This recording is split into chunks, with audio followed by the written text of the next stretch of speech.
Hello, this is Michael Tabb. We are on February 28th of 2018. I am doing a live go-to training for character creation and development, as well as writing for film and animation.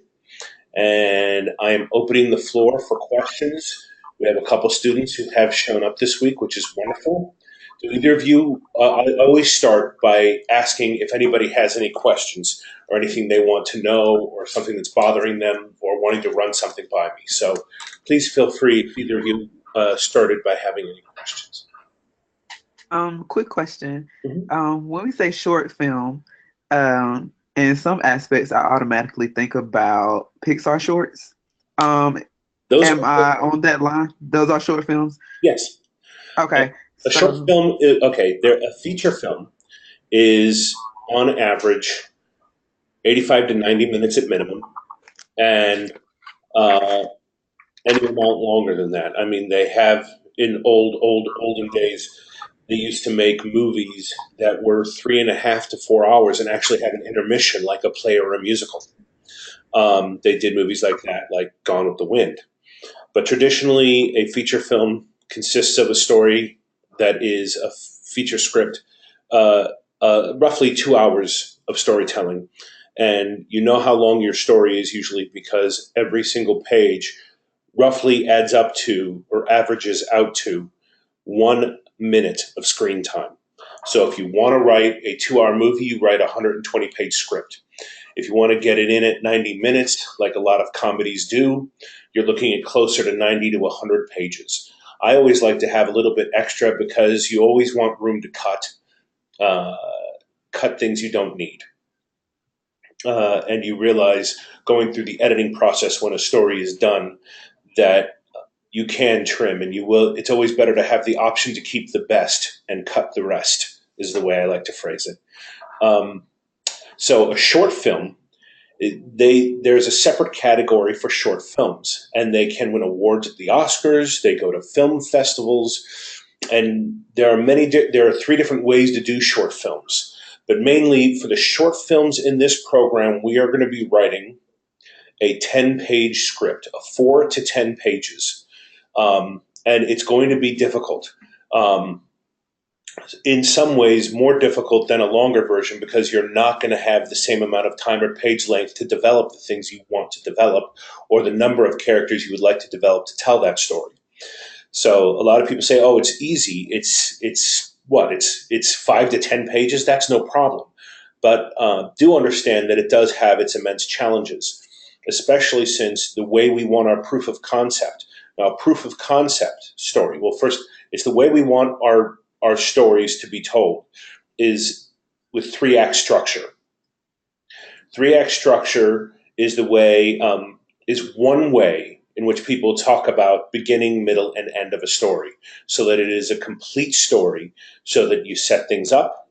You have a story where a character goes on an outer journey to try to accomplish something, and in the end, that thing, that goal, has a resolution, whether it is happy or sad. And in a very well written story, going through that journey, the protagonist, who's the person going through it, will emotionally change over the course of the story.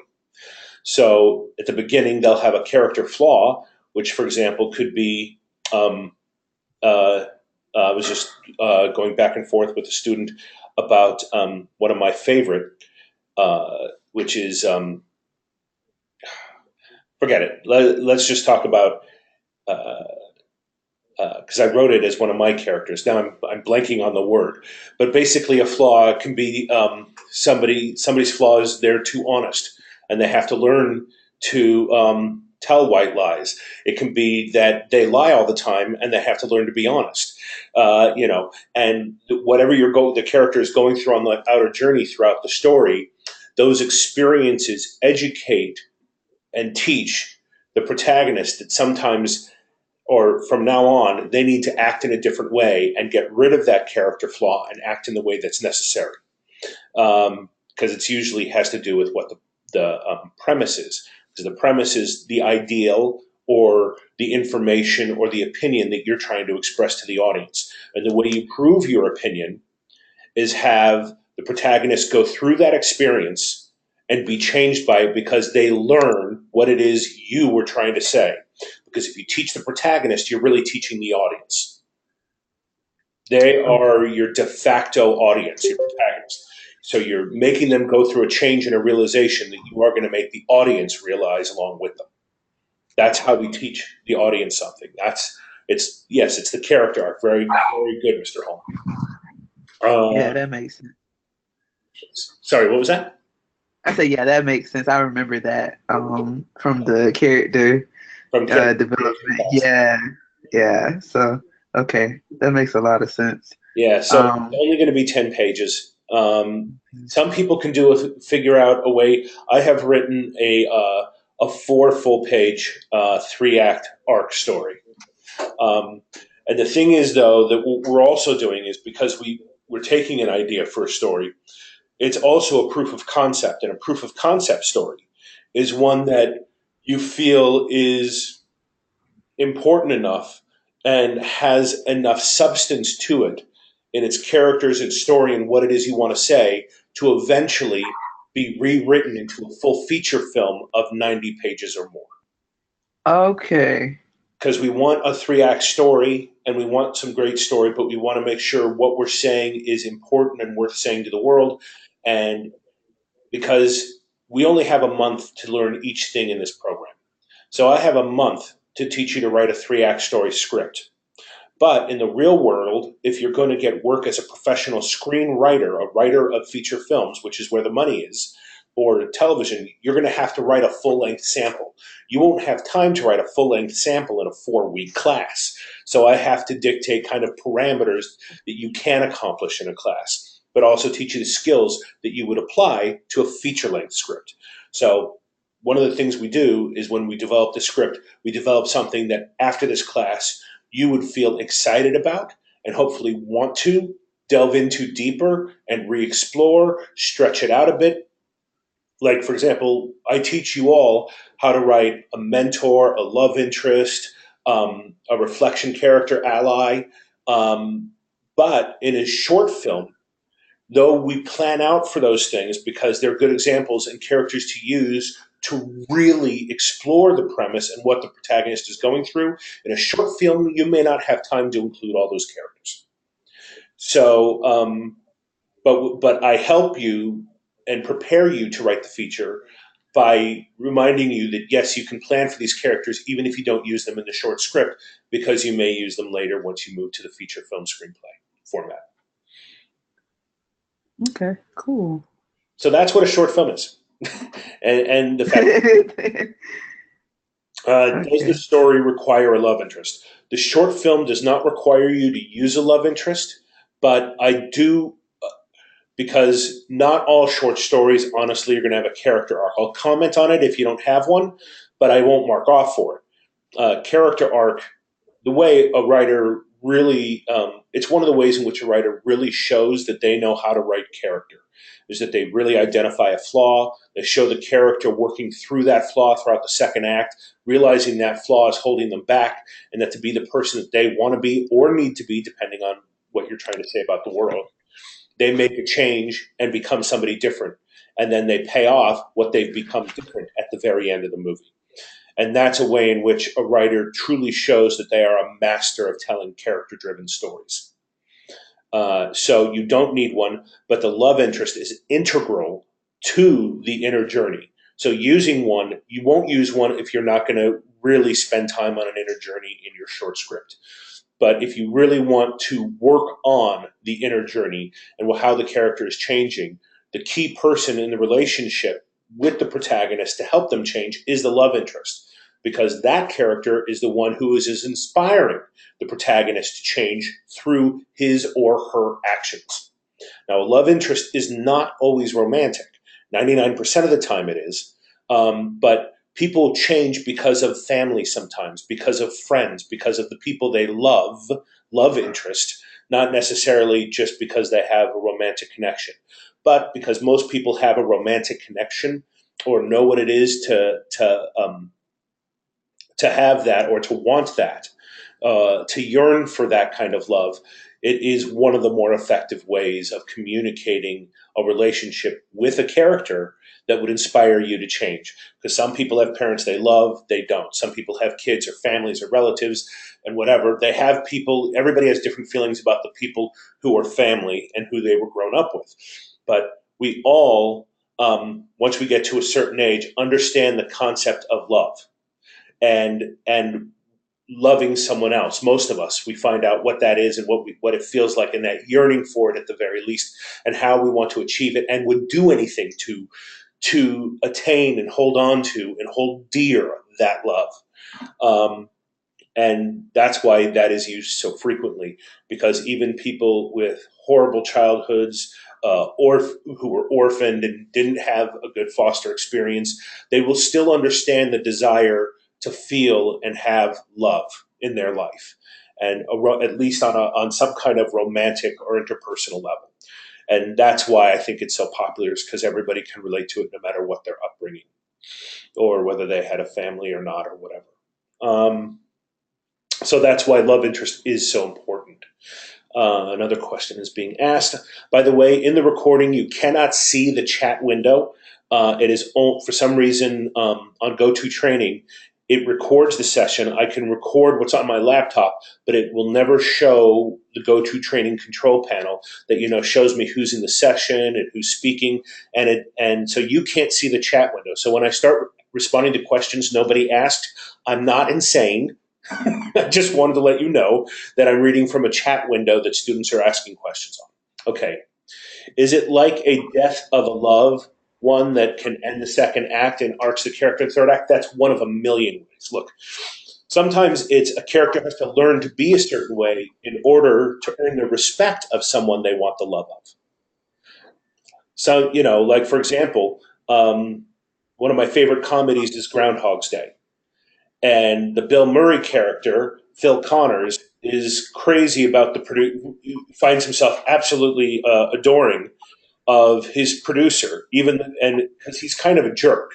There's no question about it. With an ego, at the beginning of the story, he's a weatherman, and he thinks the sun rises and sets around him. He has quite the ego, but he's never going to get that girl as long as he acts that way, until he lets people past that exterior and starts revealing his true self and starts being a decent person. And at the very end, the more altruistic he becomes, the more she falls for him without even getting to know him better, because people's actions speak louder than their words. So sometimes people can fall for you not because of the conversations they have with you, but because of how you earn their respect.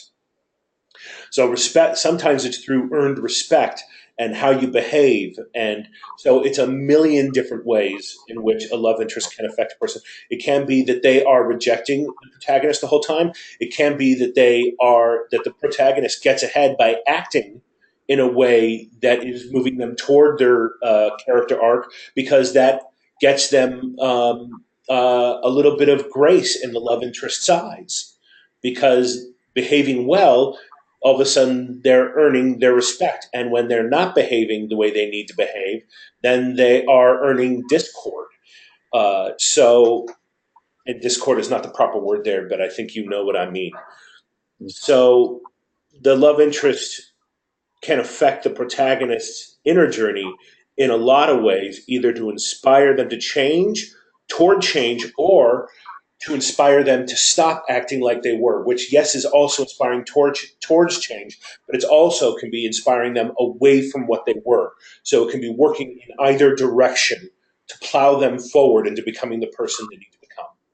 And yes, their death, the death of a loved one, or the injury of a loved one, or the capture of a loved one, can inspire the protagonist to, for example, be more. If they were a coward at the beginning and then the love interest is captured, they may become more courageous than they've ever been. A perfect example of this is a non-romantic one, which is Finding Nemo.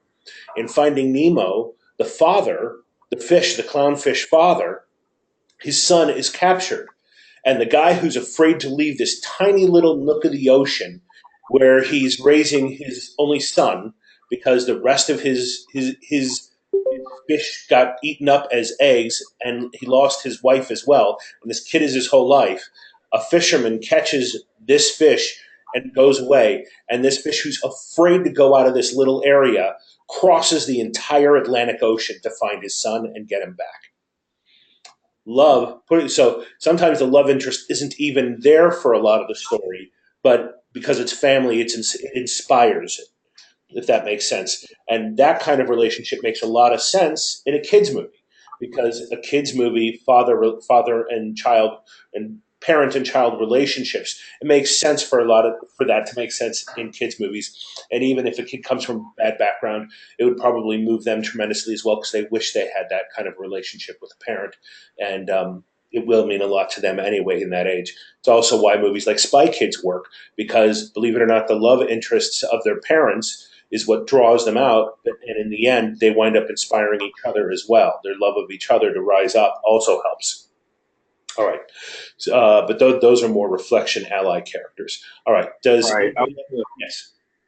Yeah, that's one of the things was I think like when I'm watching films or whatnot, I try to analyze what's the reflection characters and which is the love interest, and sometimes I can get confused between which is the love interest and which is the reflection character. It's You easy. know. You have to ask yourself one question and it answers everything. Are they helping with the outer journey or the inner journey? Right. Okay. And then if they're assisting them in the outer journey, then it's a mentor or reflection character slash ally. If they're helping with Oh, the inner journey, it's a love interest. that makes a lot of sense. Yes. That's perfect. Okay. Great question. Anybody else have any questions? Yes. Okay. So it's more of a pitch for an idea, and then a couple of Okay. questions from it. I'm One here of for it. my, because I know one of my ideas for the short film was called Beyond the Attacks, and basically it's about a Beyond the what? female Sorry. who's beyond the attacks. Beyond the attacks. Yes. Okay. And basically it's about a female who deals with anxiety. So basically that's her kryptonite, and it prevents her from being able to gain employment and finish school. But my question is the genre. I'm on the fence about that because I read what you said about drama, and I'm like, I don't know if that's where I need to go with that, or if I need to keep it in the mystery or put it How towards old is the crime. protagonist? She is 22. Okay. So she's a little old for it to be a coming of age story. Right. Um, and she's learning to. Is she in college? Yes. It can still be a type of coming of age story, just a more mature one. Okay. Because college are the idea is the background is giving you when you set things in a school, it's telling you a person is still learning behaviors. They're still Okay. changing and growing up. And if you're setting it in a school, immediately you face the question of, is this a coming of age story, and is that the real genre you're working with? If they're learning how to behave like an adult and handle themselves and be independent, and if that's the case, that's kind of what it is. Um, but 22 also, it may feel a little bit old for that. So you're saying she's battling. What is her? She's battling. Say it again. Basically she's battling anxiety. That's her kryptonite. Okay, But anxiety. her So right. anxiety, the fact that she's anxious, that is Yes. her character flaw, and I'm sure Yes. anxiety is part of the premise, right? Let me see. I think that was my next question as far as the premise. Yeah, but I didn't put the word anxiety in there. Well, what is Should it? I have done that? It goes from anxiety to what? Her arc is from anxious to what? Oh, to calm or Oh, carefree. That's where I was at. Calm or carefree. that's fine. Okay. Carefree. So then that means carefree or anxiety should be in your premise. Okay. Okay. Now, Okay. what premise do you have? I jotted down a few ideas. The one I was leaning You can't come towards up with was a character arc unless you know what it is the character arc is trying to prove. So you're working in the wrong direction. If you don't have something to say, you can't design how a character is going to say it, can you? uh okay. That's why I try to teach the students in the class to start with a premise, and that's always the first thing. Because if you know Right. what you're going to say, you can design everything to say it, and it can all bloom and it can all make sense because everything is designed toward that end. Um, if you're trying to create a pre-decided upon story that you'd already decided before you came into this class, the problem is going to be you don't have the experience to reverse engineer yet because you haven't gone through the whole process from beginning to end. So basically, Right. what you're trying to do is take pieces of an engine and try to take it apart and put it back together before you've seen how it's built the first way, how the pieces fit Right. together properly in the beginning. So that's why I always suggest you start with a premise. Because once you Right. I build have things up from the beginning, then you can deconstruct and do things in different ways. But first, you should try it from the ground up. So, what were right. some of the premises you considered? The one that I stuck with was she who thinks too much is great at nothing. Wait, she who thinks too much is great at nothing? Yeah. I don't understand. If The you only think too reason much, was you can't be great? What's it say? that was the I basically, yeah, it was like because she's so anxious and she's thinking too much. 'Cause I didn't know I could use the word anxiety in there. You should. That You should. okay. A, thinks too much. Anxiety. Okay, she thinks too much, cannot succeed. What was it? Cannot what? It's good at nothing. Is good at nothing. Okay, well, here's what we want to do. We don't want to use the word not or nothing or isn't or less or whatever. We don't want to use a negative premise. We want a positive premise. We want something that tells people how to be because we don't want to say something is not blue because that still leaves green, yellow, orange, red, black. It gives us no answers to the world. All it does is Gotcha. so we want something. What does you must be? It's not. It's not. It's about patience. It's about careful. If it's about anxiety, you don't want it to be about becoming anxious. You want it to be about being carefree. Right. So, because carefree is where you want her to go. So, wherever you want her to go, you want the premise to say is the place someone needs to go. And why does somebody need to be carefree? And then that's working on a premise. Okay, gotcha. Okay. So you okay. I think that's my issue has always been with premise is wording. Is that's always been like my kryptonite in writing. It has to make sense, and that's the hard Yeah. thing. you know, uh, Yeah. somebody, if it doesn't make sense when you read it out loud, and you're not saying, "Oh, that's a truth," I can argue about that, and I know understand somebody else could argue against it, but I have a good argument for it. If you can't say that about your premise, then you don't have a good premise. You need to Gotcha. find a premise that is an opinion that has a good, strong argument you can make and is not a cliche, not something we've seen said a million times. It's a hypothesis you're making about the human condition so that people who go to your movie learn this truth and become a better, wiser, at least wiser individual having watched your film, whether they understand that subconsciously or consciously, because you're letting them know this truth, regardless of whether they take in the fact that we are teaching them a lesson, doesn't matter. They may simply see it as an entertainment, but at the end of the day, you will have imparted some organic wisdom to them because they experience drama like it's first person. That's why movies are so memorable. We put people in the shoes of characters and we make them live as someone else, and that character goes through an experience and tries to accomplish something. And it's almost like we're giving them real memories about life so that they can learn from it. And we're trying to help them. As writers, our job is to help humanity, in my mind. I try to every script I write, it's to better humanity, to help people better understand what we're doing wrong as a human race and how to better our condition and our relationships with one another. And that's what your premise should do, or at least you can teach. If you're not that positive of a person, that's okay. If you're nihilist, that's fine. You may choose that your premise is something like, you know, all the good work in the world amounts, you wouldn't want to say nothing, but you can say something like charity helps nobody but the people who run a charity, you know?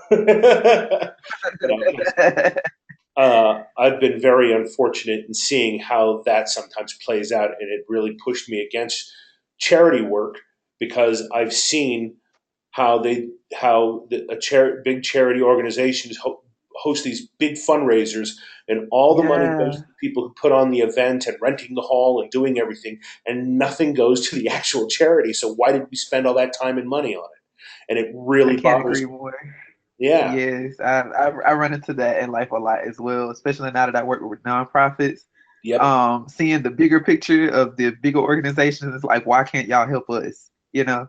Yeah. Yeah, I'm with you there. So it's really say things that are important to you, and Okay. then you'll find you do that through the premise. And now I am a big believer in charity and giving and helping people. Obviously, I wouldn't be a teacher if I didn't want to help people. I'd still be. Right. I wouldn't be doing this. I'd just write for myself. Um, but I want it to work. I want the charity to go to who needs the help. Um, anyway, all right. So, do I have any other questions? Please feel free. This is great. Uh, yeah, just quick question. This might sound like a stupid question, but dealing with the premise, is it always the protagonist that is proving the premise true? Yes, Okay. yes. If if the protagonist is proving it untrue, you have worded your premise in a way that is reversed. You need to think about rewording the premise to match what the character is learning. Okay, because sometimes I think that like if you come up with a premise, the antagonist could prove it true, but in the end, it is the protagonist proving the premise true. So that just hit me just now. Yeah, Okay, it's inspired by sometimes what the antagonist is thinking, especially in tragedies. In tragedies, what proves it true is how it ends up for the protagonist, but it may be what the antagonist was teaching them all along. okay, that makes sense. Yeah. Anybody else? Um,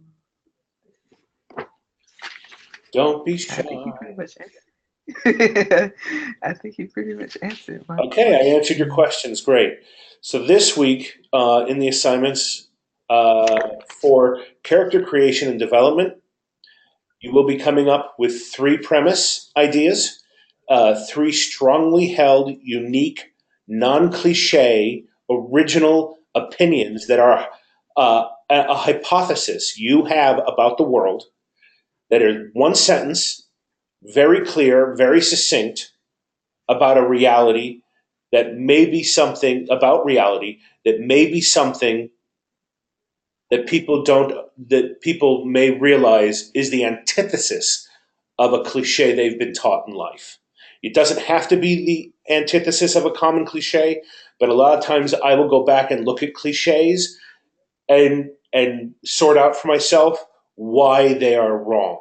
Because sometimes cliches are true and sometimes they are not, and they're very misleading. And if you find something that goes against a cliche, you're going to create something very unique in what you have to say. And you're going to show people something that is the opposite of what they expect to see, which is a good thing. Because look, you want to give them expectation as far as genre and the type of movie they want to see. You want to give them that. But when it comes to the content of the vision of the movie and what it's about, you want to keep the audience on their toes because they're paying you to take them on a ride, not to take them somewhere they've seen a million times. So it's a good idea to go against what people think you might say so that you can provide a unique and new perspective on how to conquer the world that we live in, or at least get by in some way that makes your life better or more honest or simply more realized based on the reality in which we live.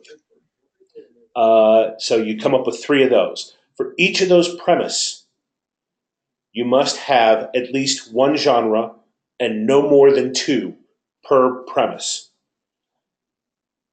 No more than two. Be careful not to use two genres that would totally wipe each other out. For example, comedy and thriller are opposite sensations. You'll notice there are not any movies that have been made that are comedy thrillers that actually did the box office that they had hoped. And that's historically accurate. You'll notice that science fiction westerns don't do well. And by western means it's set in the Wild West. not something that has cowboys in space. Because if it's in space, and just because they act like cowboys doesn't mean it's a Western. A Western takes place between the era of 1865 or something and 1912 or something in the west of the Mississippi, uh, during that expansion era, during the frontier. That's a Western. Um, and so when people bring something science fiction to that time, it doesn't work because people go to see a Western to find to look at the simplicity of life and get down to its nuts and bolts and figure out what is humanity really about. It is about breaking things down to simplicity. Meanwhile, science fiction is about the complexity of our future and how we have no idea what lies ahead, and it's only limited by our imagination. So they're literally totally opposite of each other of what we expect or want to see from that kind of story. So they don't match well together. So you have 1 to 2 genre under each of your 3 premise, and then lastly, you come up with at least 40 images per genre per premise. So if you pick one genre and all 3 of your stories, your premise ideas are in one genre, you have to do 120 different images, 40 per idea per premise of that genre. And the images are not pictures, they are words. We communicate images through words. That's literally our job. That's our job as script writers. So no pictures. We literally have to explain images that are absolutely specific to each genre that we pick. Now, if you pick 2 different genres per each premise, you have to come up with 240 math, my friend, 240 because you'll have to do 80 per story, if that makes sense. And by story, we're not coming up with a story idea. That's another thing. You are not coming up with a story idea. You are not coming up with characters yet. Do not base this on pre existing story or character ideas you have. We are going to create something original and new for you and show you how to grow a story from nothing at all. It's important that you learn to organically grow from nothing into something, and you'll do the first half of it in character creation class, and you'll do the second half of it in writing for film and animation. And the first half is we're going to develop all the characters coming from this premise and in this genre this month. And then when you get to the screenwriting class, we will take all those characters, make sure that they're all fixed perfect, and then that brings me to the other class. So those are the things you need for CCD, character creation and development. Now, for writing for film and animation, now we have done all those things in a previous class. And now this week we're going to verify because you've received a lot of notes on all the different things you came up with in character creation and development. So this week you're going to remind yourself to create the wheel. You're going to create for tonight 3 different premise, including probably the one you used in that class, and do 3 full character and film ideas that include the premise, the genre, the brainstorm, and then you'll have a protagonist inner journey, outer journey, and antagonist and logline. And you may include, and I recommend you include, love interest, mentor, ally / reflection character. And remember, each one of those things, all of those characters, remember, there's a specific wording you're supposed to use. It's in the lesson with specific blanks you fill in based on the character you have.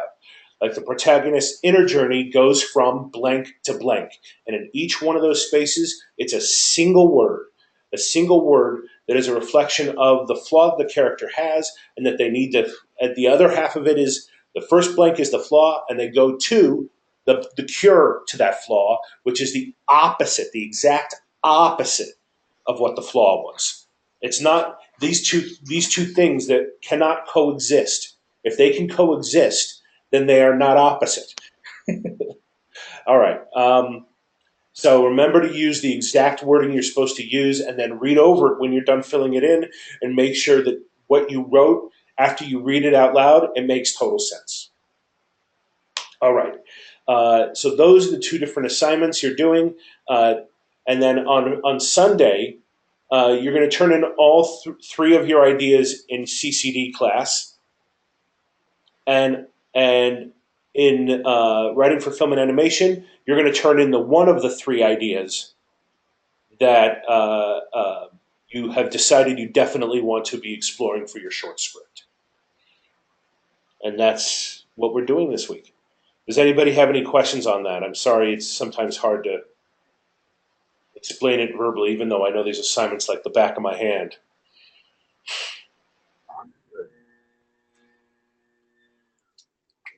Does anybody have any questions at all? All right. I'm good. All right, great. Well, that's it for today. I will do another one next Wednesday. I hope you all make it, and I hope you found this very helpful. My email is mtabb, T-A-B-B, at fullsail.com. And thank you for attending. Have a wonderful rest of your week. You too. Thank you. You too. Thank you. You're very welcome.